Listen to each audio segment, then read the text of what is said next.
obviously want to talk a little bit about another area that I know that Sarah has a great influence in, and that's LinkedIn. When it comes to LinkedIn, talk to us a little bit about the importance of branding yourself professionally as an executive on LinkedIn. Just kind of give us a broad overview there, and we'll dive into some questions as well. So I did not introduce this idea, but I heard it from someone else. They said, networking, LinkedIn, job searching, it's all a competition.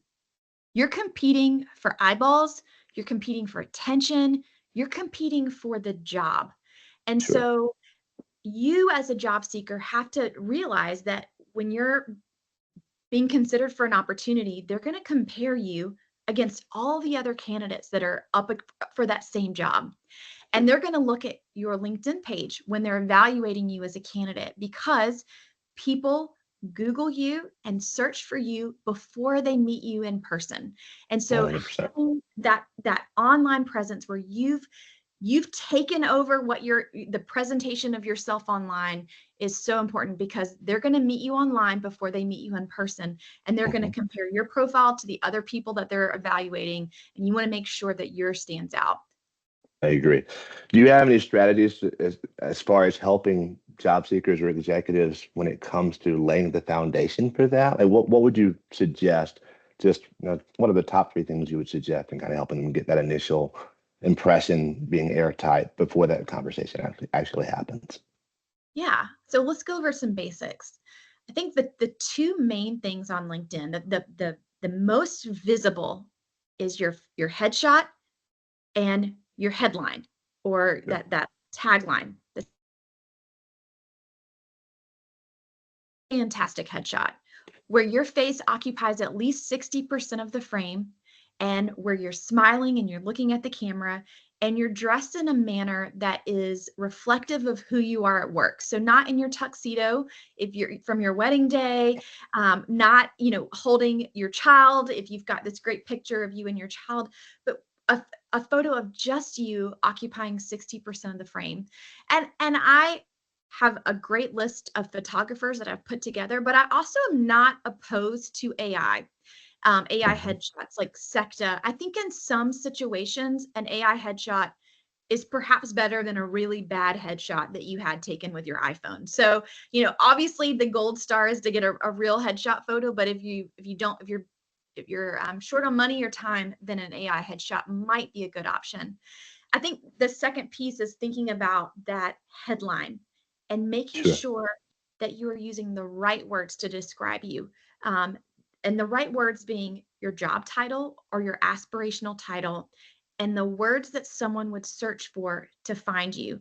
I often see a big mistake that job seekers make, and they write really long headlines, and it might say a collaborative professional who loves coffee and has 5 kids, and those are really fun facts about the person, but they're missing the keywords. So make sure whatever you do include the keywords that a recruiter would use to search for you. And then finally, one more thing that I'll add is, of course, I want a great about section that is human and told in the first person and that really delivers your value prop. But even more than that, I want the person to be thoughtful about all of the keywords that they use and fully write out that profile, because keyword density matters. LinkedIn is an SEO play. Kind of like if you have built a WordPress website, you know the importance of having all the right words and the right keywords from a ranking standpoint. Same is true with LinkedIn. If you want to rank for project manager, you need to try to have project manager in that profile at least 7 times to rank highly for that. Sure. Kind of gearing it toward the executive leadership presence, mindset. What role does thought leadership play in enhancing that? And how can they effectively demonstrate thought leadership? Kind of walk us through your thoughts there. So going back to LinkedIn being a competition for eyeballs, one way to gain eyeballs is to create content. And Ben, you are a fantastic example of this. You have done a really good job of differentiating yourself as a recruiter. I mean, how many recruiters are there on LinkedIn? What, 80,000 or some insane number of recruiters? And you are somebody that people know, like, and trust because of the content that you create and because of the way that you put yourself out there. And so when you show up in content, it's a way for people to get to know the human side of you and get to know you on that deeper, more personal level.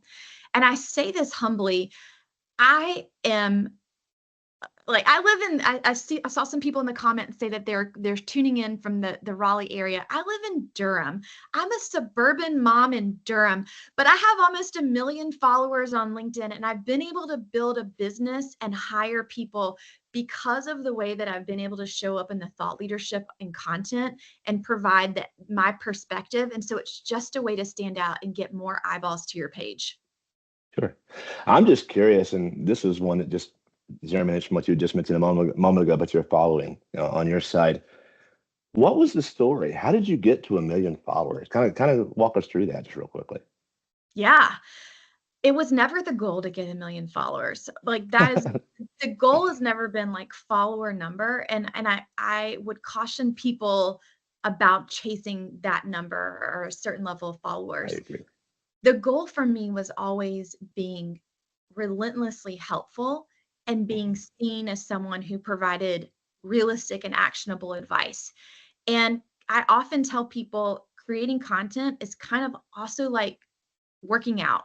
Like you can't just create one post and think, gosh, I've arrived. People are going to remember me. Even if that one post that you create goes viral and gets 10 million likes and follows and comments or whatever, people are going to forget you the next day. It's always, what have you done for me lately in terms of Sure. content? So it's all about showing up consistently. And I've done that for 10 years, 10 Yeah. years, which is a long time on LinkedIn, and just consistently showing what I know and what I'm learning. My advice for executives who are new to LinkedIn and creating content is you don't have to show up every day. You don't Sure. have to show up even 3 times a week.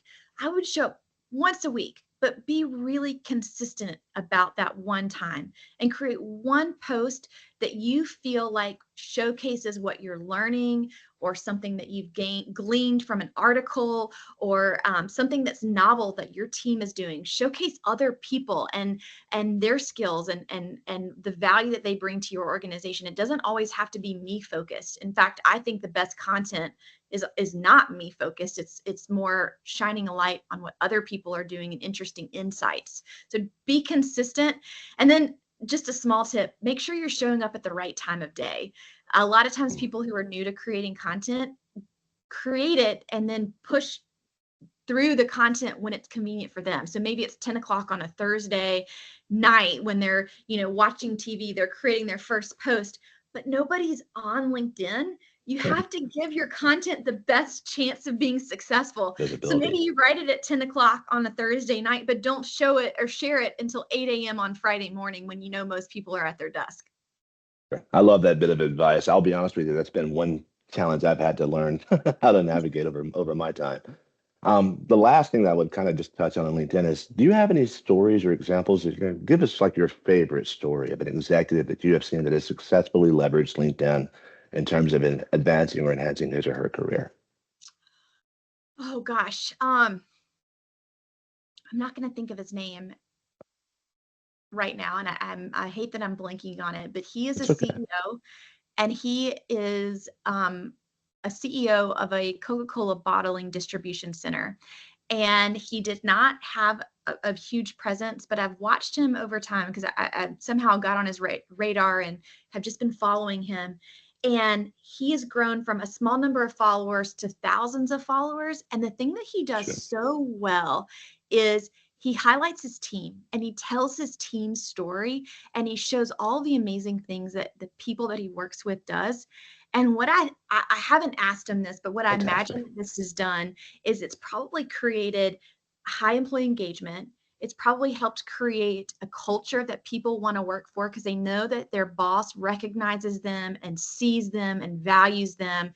And it's given them a chance, I'm assuming, to talk to people that maybe he wouldn't normally talk to because he's Sure. interviewing people on his team that he features in his LinkedIn page. He's tagging them. And then now everybody in the whole company is engaging with his content because he's featuring so many people.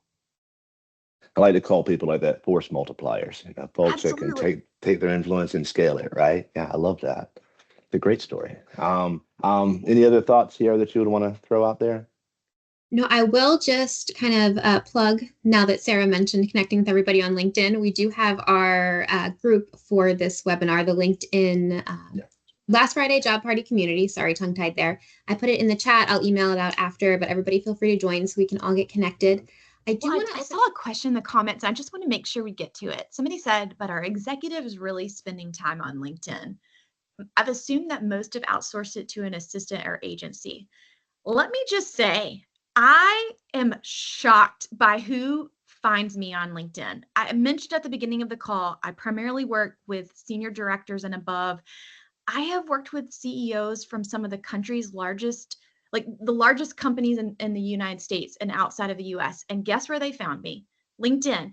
And they read a post that I wrote, and it often is a post that I wrote about my family or about the Atlanta Braves or something really random they connected with. And so the thing that I would tell you is you never know who's going to see your stuff. You never know who's going to find your profile. It always blows my mind who's logging into the website. I love that. Even if they have somebody who's, doing the day-to-day, they're still probably scrolling on their phone as well. So, all right. So